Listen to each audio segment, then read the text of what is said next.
bonds are, then we'll get into, are they a good place to be now or not? Because the answer is, it's a little bit nuanced, and it's a sense of like something that might not be good to be in the long term might be something good to be in the near term. And I can explain why a little bit later in the conversation. But let's start with sort of what is a bond, right? Let me contrast it with what's an equity or a stock, because I think people understand that really easily. A stock is basically just a share of ownership in something, right? I can go buy a share of Apple.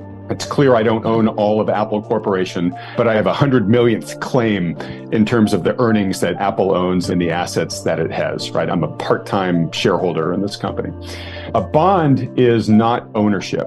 A bond is an IOU, essentially, where you give your money to somebody and they say, okay, I'm going to pay you back, but for the risk that you're taking by giving me your money, I'm going to pay you some interest as well along the way. So it's basically just a contract, and it's just math. Bonds tend to be a little bit easier to deal with because when you're dealing with a stock, you have to take into account all sorts of things. Okay, what's the potential of this company to earn money over time? And what do I discount those earning streams back at? And what's their competition doing? And maybe they're going to take over their category, or maybe they're going to be outcompeted. Bonds, it's really just much more, okay, what's the math of this contract I've entered with you? And then you have to factor in a little bit of default risk, right? Which is, okay, what's the likelihood this person's actually going to be able to deliver on what they're telling me they're going to do? The government borrows money from you. That's a bond. Yes, from the U.S. Treasury. That is considered about the safest. And one of the reasons why it's so safe is, first, the U.S. is the biggest, most stable player out there on a relative basis, but also we have a printing press.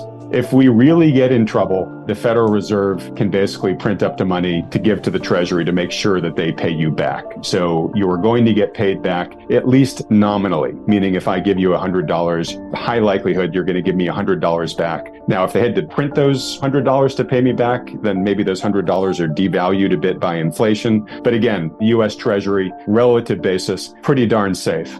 Borrowing from a company that's got what's called high yield debt, which is sort of the fancy way to say junk debt. This is a company that maybe isn't profitable, maybe already has a lot of debt on its balance sheet. Its prospects don't look very good. First off, you're going to demand a higher yield to borrow that debt because you don't trust their ability to pay you back as much. That's a riskier debt. So there's sort of a spectrum of bonds that are out there. Those that are considered to be very safe are those that are considered to be very speculative. And basically, it's the yield on the bonds that differ between the two. A more speculative bond should likely offer you a higher yield because that's making up for the higher risk. You may hear on the news people talk about an inverted yield curve. Yes. Shorter term bond yields are higher than longer term bond yields. If you want to borrow it for 30 years, I'm going to say, yeah, Kim, you're going to have to pay me more money because I'm giving you my money for a much longer period of time.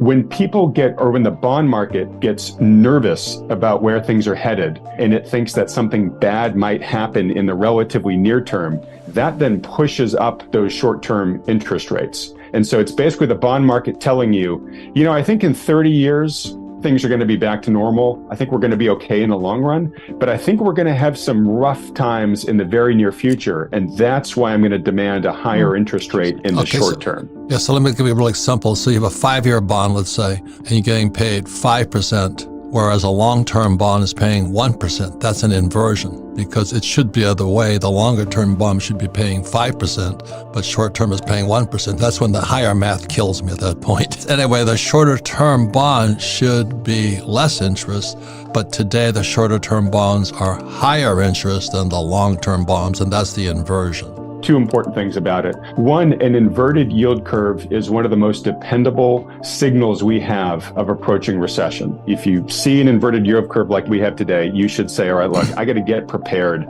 that we may be entering a pretty material recession in the not too distant future, because whenever we've seen this before, it's happened. And right now, as you guys know well, we've got a big inflation problem around the world, but certainly in this country. Most central banks, definitely the Fed, are hiking rates right now to get inflation under control. Now, we have an economy that has gotten extremely used to, some would say addicted to or dependent on ultra low interest rates, that the Fed brought them down to, zero at a period of time. It kept them really low, lower than they'd been in some cases in recorded history. And the system habituated to that. So now that rates are rising, they're rising pretty dramatically, and we've raised rates faster than we ever have in the data series. Let's say I gave you, Robert, a gallon of water and I told you you had a week to drink it. You'd have no problem with that, right? But let's say I just shoved it up against your face and I just forced it down your throat all at once. You might actually choke and drown, right? Same amount of water, but it's the rate of change that's the different point there, right? So we're shocking the economy right now by bringing rates up to a point where the economy is not used to rates being this high, may actually not be able to function at rates this high. And we've done it in such a fast period of time that it's literally like shocking the financial system here. So what has happened is that as interest rates kept coming down because they wanted people to borrow and stimulate the economy, our debt went this way. As interest rates came down, the Fed printed more money and our national debt owed by the taxpayers kept going this way.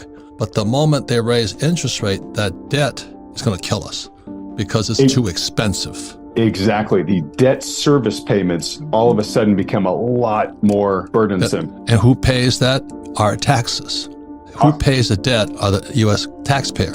So mom and pop get screwed again because they use that cash, the low interest rates, to bail out the banks, and that we're in trouble. In 2008, same says all this is going up and down, and that's why I'm going, this is a little too tough for me because I have a simple little brain here. And do you know what? The question is, because interest rates are going up, prices of gold and silver come down because everybody wants the higher interest rates than gold and silver will pay. So this whole thing just gyrates the entire world. So that's why you're here. I make $1,000, I spend $800, I got $200 left. I take that $200 and now where can I put it? If I buy a bond, I can do that. I can buy some chewing gum with it. I can do what I want with it. But I never had any money to buy a bond anyway. When I was in elementary school, they had to buy U.S. savings bonds. I think they're $18.75. And after 10 years, I got $25. It just didn't stimulate me. Do you know what I'm saying? $18.75 to $25. And my poor dad kept saying, it's a good deal. And my rich dad says, you're being screwed, because of inflation. So I was totally messed up by the time I was 10 years old. If you had $1,000, where would you put that money? Would you put it in bonds? Would you trust it to the government? There's corporate bonds, there's private bonds, there's so many different types of bonds, muni bonds. And this whole program started because my best friend who just sold his business for $2 billion and walked away with a lot of cash in his pocket, he's 100% in bonds. I'm going, but what happens if the dollar goes bad? You have dollar milkshake there, the eye drop thing, but if your eye dropper is filled with yen or pesos or euro, it's going to come faster than the dollar, US dollar, I'm saying. Well, absolutely. And that's why you have to worry if you live in those countries. Right. If you live in Japan, you have to be preparing for now. How much time do you have left? You've got an awful lot less time than the folks sitting in a stadium inside the US, right? And that's why I said kind of where you are really matters in the story in terms of how much time you have left. What's safe right now is a can of tuna. I got one for 20 cents the other day. And there's no counterparty risk to my can of tuna because if Safeway or Albertsons goes broke, I still own that tuna. But if I buy a share of Safeway stock and Safeway goes down or Albertsons goes down, my stock is gone too. So I think tuna fish are the safest of all investments today. Protect yourself against the abuse of currency and the rising cost of living. Hard assets are, I think, one of the safest long-term assets that you can invest in right now, particularly hard assets that create an income stream, because most hard asset income streams will adjust along with inflation, right? So this can be real estate, this can be commodity producers, but to a certain extent, Robert, maybe you're saying it tongue-in-cheek, I don't know, but stocking up on extra cans of tuna right now is not a bad thing, given where food prices have been heading and can continue to head. Yeah, and tuna is a derivative of diesel, because it takes diesel to fill the shipping fleets up.